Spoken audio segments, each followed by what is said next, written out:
तो गाइस तुम्हें दिखाता हूँ प्रेम पत्र, सॉरी इमोशनल लेटर, जो मामा को ड्यूटी के टाइम पे मम्मी पापा भेजा करते थे। क्या हैप्पी न्यू ईयर पे या ये सब लेटर्स उसमें। अच्छा, हैप्पी न्यू ईयर पे। पहले फोन तो थे नहीं, अच्छा, तो पहले लेटर ही डाले जाते थे। अरे यार हमें ना पता था यार, आपने बता ये दिया। सब है ये। अच्छा, तो गाइस मतलब ये लेटर इसलिए लिखे गए थे क्योंकि ये मेरे मामा श्री, इनकी जॉब लगी थी, ये ट्रेनिंग पे थे। कहाँ पे थे उस टाइम? केरला, केरला में। त्रिवेंद्रम, हैं? त्रिवेंद्रम। त्रिवेंद्रम। तो घर से लिखे गए थे लेटर। लेटर में हाँ, तेज तेज पढ़ के सुना ना। देखिए डर रही है, हिंदी में पढ़ते हुए कहीं अटक जाऊं। अच्छा, हटिए सामने से तो हट जा। हाँ my dear lovely lovely brother, I love you. Mummy English में लिख दे रही थी। प्रिय भाई, भगवान से आशा है कि तुम वहाँ कुशल पूर्वक होगे हर्ष का और दिखाओ, यहाँ हर्ष पर का है। हम सभी कुशल मंगल हैं। अबे यार, मम्मी मुझे कभी कोई पत्र तो लिखा नहीं है, इसलिए कुछ समझ में नहीं आता कि लिखने की शुरुआत कहाँ से और कैसे करूँ। हाँ चल, कुछ तो लिखना है, इसलिए लिखे जा रहा हूँ। एक मिनट, ये और निधि के पापा ने लिखा था, मतलब मामा जी के बड़े भाई ने मामा जी को। हाँ पढ़। अब सही है या गलत मुझे नहीं पता, मुझे जैसा भी लगे बस आकर बता, तुझे जैसा भी लगे बस आकर बताना। ये पता पीएचडी तू कर रही है जब गाइस, तो इन्हें हिंदी में कम, मतलब थोड़ा हाथ तंग है इनका। तय और बे थोड़ा वो बना हुआ है ना। पता तू जब से यहाँ से गया है मैं एकदम अकेला हो गया हूँ। तू जानता है कि मैं अपने सभी दोस्तों से एक लिमिट तक ही संबंध रखता हूँ, हर किसी से अपनी सारी बातें नहीं सुनता। गाइस झूठ बोल रहे हैं, दोस्त इतने हैं, इसका कोई जवाब ना इनसे तो कभी कभाग मिले। ये पत्र में फॉर्मेलिटी निभा रहे हैं। हाँ आगे पढ़ चल, और सच्चाई खोलूं, पढ़। अब तू जल्दी से आ जा, तुझे बहुत सारी बातें सुनाऊंगा। बहुत सारे गप्पे इकट्ठे कर रखे हैं, पेट में गैस की तरह भर रखी है। अच्छा, यार कितना अच्छा लगता होगा ना। हाँ बहुत अच्छा। चल चल आगे पढ़, चल चल कंटिन्यू कर। आने पर सब खाली कर दूंगा। प्रमोद उर्फ प्रवेश कुमार यादव। भाई साहब जी, यहाँ तक तो हरीश भाई साहब ने लिखा है और यहाँ से मैं लिख रही हूँ, और मेरे बाद सावित्री और उसके बाद शालिनी दीदी का है। लिखेगी। दीदी का। तुझे मेरी शहर मम्मी में का है। लगभग 1 साल बीत गया, अब बस फोन पर बात हो जाती है। सूरत देखने के लिए भी तरस रहे हैं। हम सब भाई बहन एक साथ मिलकर रहते थे, लड़ते झगड़ते थे, फिर थोड़ी देर में उसे उसे उसे देखो, उसे फीलिंग की कोई कदर नहीं, वो तो मटर पनीर पी रही है अपना आराम से। उसे ना मतलब कुछ भी। कुछ भी। ऐसे ऐसे कर रहे। हाँ चल चल थोड़ी कंटिन्यू। देर में जैसे पहले वैसे ही हो जाते थे। आवाज तेज कर ले। लेकिन अब तेरे जाने के बाद लड़ाई भी नहीं होती। भाई साहब तो मतलब सबसे लड़का यही थे। कुल मिला के ना। छोटे थे ना। अच्छा, तो ये तो सबसे पिटते होंगे। हाँ। भाई साहब तो अधिकतर बाहर ही रहते हैं, घर रहते हैं, तो बस घर से बाहर और बाहर से घर, बस टाइम काटते रहते हैं। मम्मी ने तेरे लिए मूली के बर्फ डाल रखे हैं। गाइस मूली के वर्क। अब तुम समझ जाओ, पीछे है कुछ, बस आगे ना बता रही है। हाँ आकर खा ले, तेरे सिवा कोई भी नहीं खाता। जैसे ढाले थे वैसे ही रखे हैं। प्रमोद, तेरे बिना यहाँ मन तो किसी का भी नहीं लगता। अभी तक तो हम में से तुम पहली बार इतने दिन से अरे चुपचाप, नहाने के इस टाइम ही केले पड़ते तो आ जाते, इस टाइम तो नहाने के किसी भी कीमत। हाँ सुन सुन।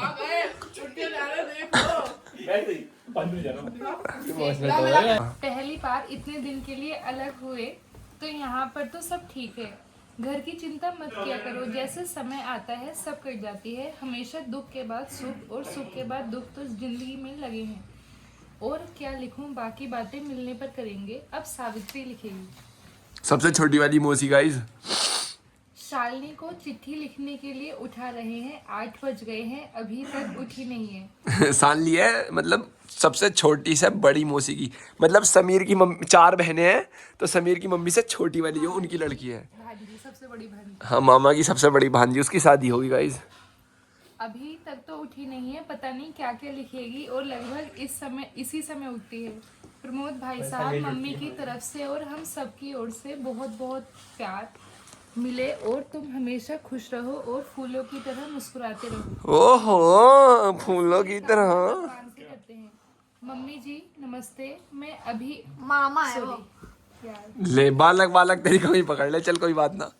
शानी जी की राइटिंग कितनी गंदी थी। हाँ मतलब समझ में आ रही है। छोटी दिखे दिखा देना गाइस को एक बार, गाइस कभी सोचे ये अनपढ़ है, देखो मतलब थोड़ी वैसी राइटिंग है, छोटी छोटी। सानली सानली ने लिखा है वो? हाँ नीचे साइड लिखी ना मामूली। अच्छा मतलब सच में लिख रहे हैं, मैं कह रहा फीलिंग शुरू हो रही है बस खाली। हाँ चल चल तू कंटिन्यू। मामा जी नमस्ते, मैं अभी अभी सोकर उठी हूँ और उठकर तुम्हें कार्ड लिखने बैठ गई। मामा जी क्या लिखा है वो? मामा जी मैं 1000 रुपए में से 500। मामा जी मेरे पेपर में 1000 में से 570 नंबर है।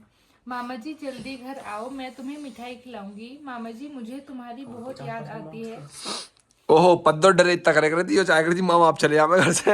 और गुलाब खिले, मुस्कान खिले, शालिनी के बाद सावित्री, मेरे प्यारे भैया को हाथ जोड़कर नमस्ते। ओहो अरे भाई सामने से ना करिए, आज तक ईमानदारी से कह रही हूँ गाइस, बड़ा ही झूठ बोल रहे हैं, पत्र में ईमानदारी से कह रही हूँ, आज तक ना करा। ये दोनों बहन भैया मतलब जुड़वा है तो साथ के हैं, तो कैसे कर लेगी तुम खुद सोच लो। अभी तो कर दिया हमने तो। हाथ जोड़ के आज तो नहीं हाँ, तो फिर इसमें क्यों कह रही है, यही तो मैं कह रही हूँ। पता लिखते ही है। अरे हाँ तो वही तो कह रही हूँ मैं, हाइपर बोला हो रहा है यहाँ पे। भैया मैं बस भगवान से ये दुआ करती हूँ कि मेरे भाई को इतनी शक्ति देना कि वह हर रास्ते को हंसते हंसते पूरा करे, और भाई हम चारों बहनों का इस दुनिया में दोनों भाई के अलावा है ही कौन। अच्छा ओहो अरे पति और बालक तो कहाँ चले गए। अच्छा ए मामा जी मैं कहाँ था जब भगवान के बाद मैं मर गया था गाइस, मैं दोबारा आया हूँ पैदा हो गया गाइस मैं व्लॉग बनाना आया हूँ दोबारा पैदा हो गया। पहले मैं मर गया था। चल बढ़ा गया गाइस, देख रहे हो भगवान जी ने मुझे तुम्हारे लिए छोड़ा है, दोबारा पैदा करा है। हाँ चला आगे पढ़। मैं तो बस भगवान से यह दुआ करती हूँ कि मेरे दोनों भाई हमेशा खुश रहें, तो समझो हमें सब कुछ मिल गया।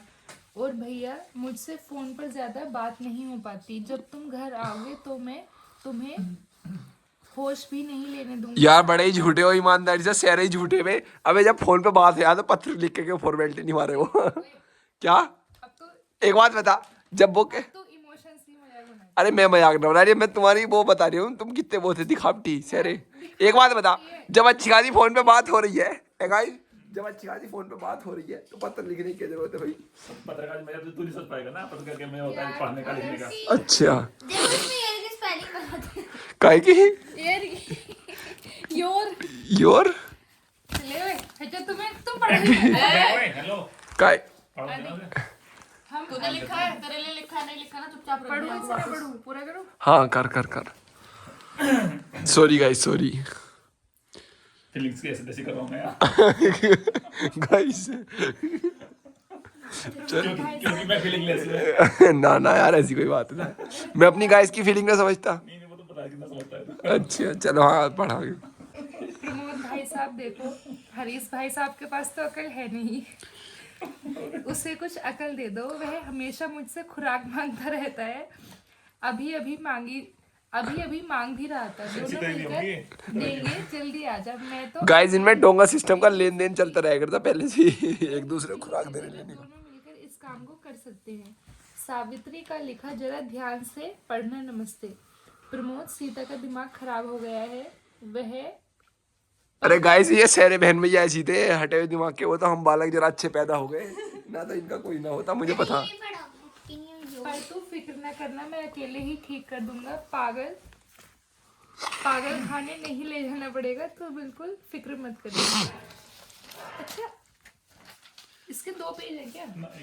पर इस पे लिखा है ना प्लीज टर्न ओवर 1 2 3 नहीं यू है 3 मिल गया। प्रमोद यहाँ तक तो मजाक है यार, तो खुश रहे, हम सब यही दुआ करते हैं। सच यार सही बात तो ये है कि तेरे बिना मैं बहुत अकेला महसूस करता हूँ, पर इन सब के लिए भगवान एक समय फिक्स करता है, जिसे बचपन की बातें कहते हैं वह समय धीरे धीरे बीत गया। जैसे बचपन की बातें कहते हैं वह समय धीरे धीरे बीत गया, अब तो जिंदगी जीनी और जिंदगी नाम के पहाड़ पर अड़िग चढ़ना है। एक बात हमेशा याद रखना, हिम्मते मर्दा मदद खुदा। अच्छा मामा जी ये वाले डायलॉग बोलते रहे मैं शायद इसी लेक्चर से। क्या है हिम्मत हिम्मते मर्दा मदद एक इंसान हिम्मत खुदा। करेगा तो भगवान भी उसकी मदद करते हैं, जैसे भगवान हिम्मत देते हैं। अच्छा, हमें ना पता था यार। पता चल गया ना। चलो हाँ, मैं इस पत्र के साथ टिकट भेज रहा हूँ। वह आरएसी है, यानी वेटिंग। आरएसी का मतलब होता है कि जब तुम स्टेशन पहुंचोगे तो वहां पर जिस प्लेटफॉर्म पर तुम्हारी ट्रेन लगेगी उससे कुछ टाइम, लगभग आधा घंटा पहले वहां जाके ब्लैक बोर्ड टाइप खड़े रहते हैं। उन पर बड़ी बड़ी लिस्ट चिपकी होती है जिनमें कंफर्म रिजर्वेशन और आरएसी टिकट वालों के नाम, उम्र आदि बातें लिखी होती हैं। तुम 26/6/2005 को स्टेशन पर पहुंचकर टिकट लिस्ट देख लेना। तुम्हें वहां पर अगर वेटिंग खत्म हो गई होगी तो कोच नंबर और सीट नंबर दोनों मिल जाएंगे, नहीं तो केवल कोच नंबर ही मिलेगा। उसमें सुन तो ले। तुम्हें बैठने के लिए सीट मिल जाएगी। मैं कह रहा हूँ ये 2005 का लेटर है, जब मैं 1 साल का पुनपुनिया था, जब का लेटर है। हो जब तुम कच्चे में घूमने गए थे। कच्चा भी तिकोनी चले कर थी गाइस। जब आप डायपर चले ऐसी पहले तिकोनी चले कर थी। हाँ चल पढ़ा अगला। जब दिक्कत हो तो टीटी से मदद ले लेना। चल हाँ जल्दी पढ़। जब दिक्कत हो तो टीटी से मदद ले लेना। अगर केवल बैठने के लिए ही सीट मिले तो पहले अपने बैठने की सीट लेकर जब टीटी आए तो उसे 104 रुपए दे देना। वह लेटने का जुगाड़ भी करा देगा। आराम से आना, अपने फोन में कार्ड डलवा लेना। अगर जहाँ कहीं भी दिक्कत हो मुझसे संपर्क कर लेना। बस और क्या लिखूं, अब जल्दी से आना, बैठकर बातें करेंगे क्योंकि बातें बहुत ज्यादा हैं और कागज कम। ठीक है, आराम से आना। कागज ध्यान कम है, से इन पे किताबें ना रही पढ़ने को। ढंग और चोर बहुत मिलते हैं। ध्यान रखना, अगर दिक्कत लगे तो मुझे बताना, मैं दिल्ली से तुझे लेने आऊँगा। दिल्ली तो यहाँ से पास ही है, मैं आ जाऊँगा, ज़्यादा दिक्कत मत उठाना। बस अब लिखना बंद करता हूँ। हम सब की ओर से ढेर सारा प्यार। दिनांक 10 तारीख 6 महीना सन 2005। तेरा सड़ा बुझा सा भाई HK Yadav, Harish Kumar Yadav. Love you. Train का वहाँ से चलने का टाइम सुबह 11:30 बजे का टिकट पर भी लिखा है। ये भी वाह गाइस वाह। हैप्पी न्यू ईयर का। अब इतना टाइम ना गाइस, हमारी ट्रेन हो रही है, देखो लेट। हमारी ट्रेन छूट जाएगी, इनकी आरएसी के चक्कर में हमारी आरएसी बन जाएगी। वैसे हम पहले से ही वैसे लेट होते हुए आ रहे हैं। हाँ, कल से ही हम भागते हुए आ रहे हैं ट्रेनों में। तो गाइस अगर आपको दूसरा वाला पत्र भी मतलब सुनना है, उसका कंटेंट भी, तो कमेंट कर देना, मैं अपलोड कर दूंगा। बाकी मैं इसमें यही वाला छोड़ रहा हूँ, ठीक है। Okay guys.